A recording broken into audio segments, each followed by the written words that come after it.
Welcome to the deep dive. You ready to get a little mind-bending today? Always. Good, because today we're diving deep into something pretty wild. Time crystals. Ah, yes. Time crystals. Where to even begin? Well, for starters, how about the basics? Like, what exactly is a time crystal? You know, it's funny, because when most people hear crystal, they think of diamonds or something. Right, something shiny. Exactly. Something with a very specific structure in space. But time crystals, well, they're different. Different how? They're not about a repeating structure in space, but in time. Okay, hold on. Now you're really losing me. All right, all right. Think of it this way. Imagine you've got your favorite song playing. You know, the one with that chorus you just can't get out of your head. I think I'm getting it. So, like, no matter where you start listening to that song, you'll eventually hit that same chorus, that same pattern, right? Yeah, exactly. And in a way, time crystals are kind of similar, except instead of a melody, it's the atoms inside the crystals that are doing a sort of dance. Well, yeah.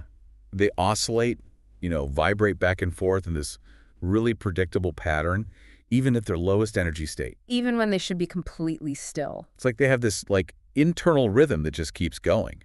And that brings us to this really trippy concept called time translation symmetry breaking. Oh boy, here come the big words. Don't worry, it's not as complicated as it sounds. Yeah. Basically, it means that, unlike most things in physics, time crystals actually change over time, but they do it in this way that creates a repeating pattern. So they're not static, but they're not random either. It's like, imagine a clock that never needs winding. It just keeps ticking and ticking without any outside energy pushing it. But wait, isn't that, like, impossible? I mean, do they teach us in high school that perpetual motion doesn't exist? You're absolutely right. Perpetual motion, as we typically understand it, is impossible. But time crystals, well, they're kind of pushing the boundaries of what we thought we knew about physics.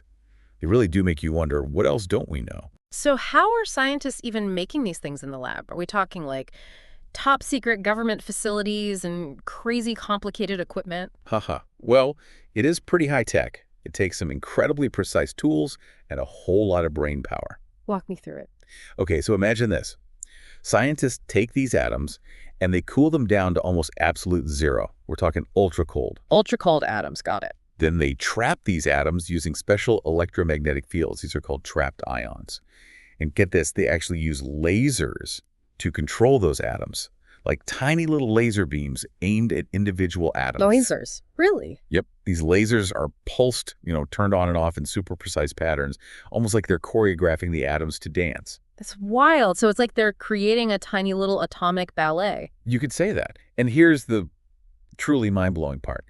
Even when they turn the lasers off, the atoms keep on dancing. They just keep oscillating in that same pattern, like they've got their own built-in rhythm. So it's not the lasers powering the motion. It's like the lasers are setting the beat, and then the atoms just keep grooving on their own. Yeah, that's a great way to put it. And that's precisely why time crystals have physicists so excited. They're like a peek into a whole new realm of possibility, a realm where some of the rules we thought were unbreakable might not apply anymore. I can already feel my brain starting to hurt in a good way. Right. It's mind-blowing stuff. And we're just getting started. I'm hooked. Tell me more.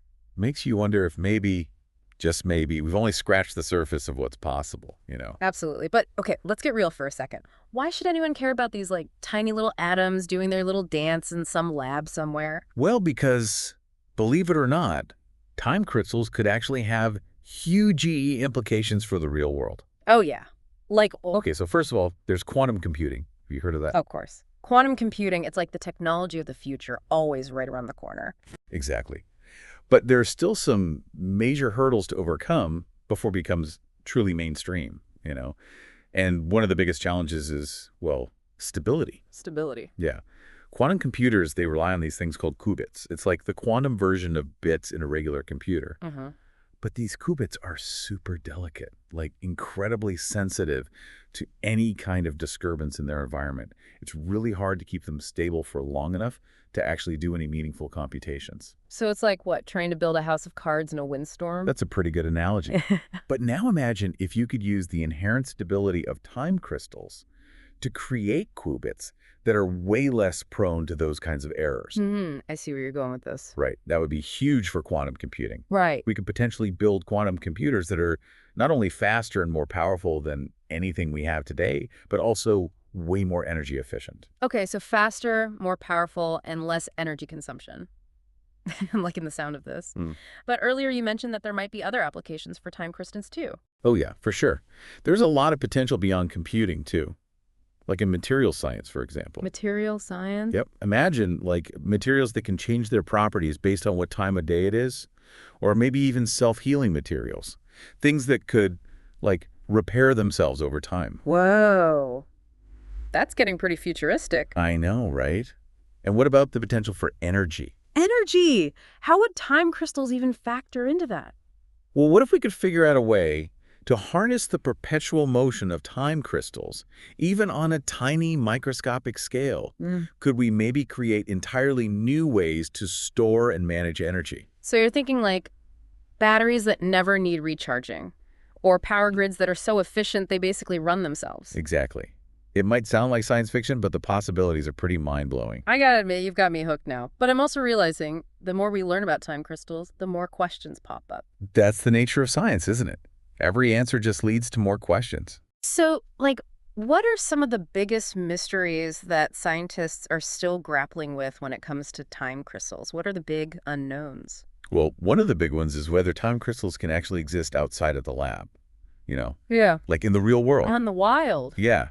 Could they occur naturally somewhere in the universe? Yeah. I mean, we found all sorts of strange and wonderful things out there in space, so who knows? So you're saying there could be natural time crystals just hanging out in the cosmos somewhere, waiting to be discovered? It's certainly a possibility. And if we did find them, well, that would raise even more profound questions, wouldn't it?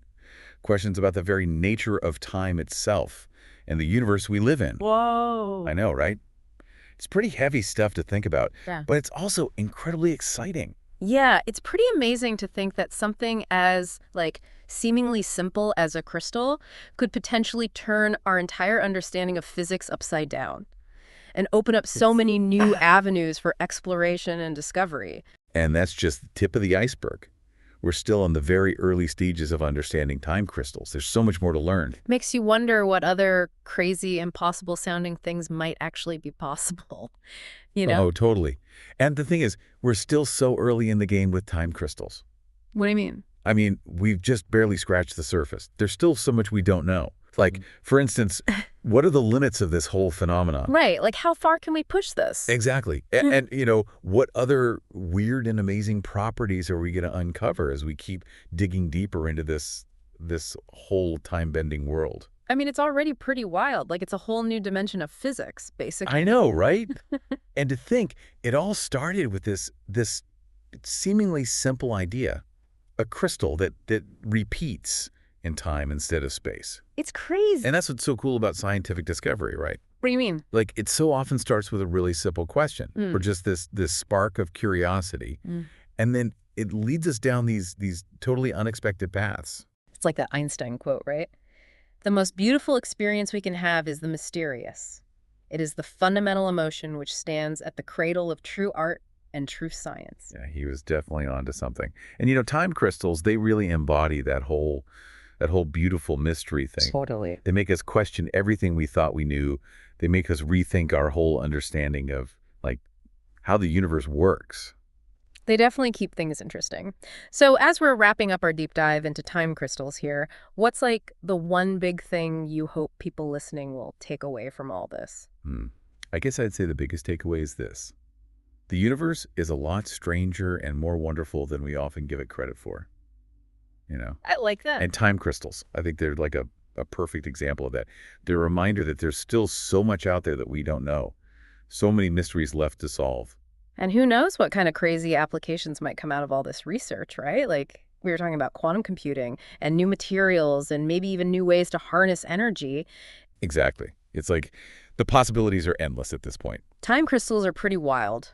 They're a testament to the power of like human curiosity, our constant need to learn and explore and push the boundaries. Couldn't said it better myself. It's like even when we're faced with something that seems totally impossible, the universe always finds a way to surprise us. That's a good note to end on. So, to everyone listening, keep your minds open and stay curious, because who knows what mind-blowing discoveries are waiting for us just around the corner. Thanks for joining us on this deep dive into the world of time crystals. We'll catch you next time for another adventure into the unknown.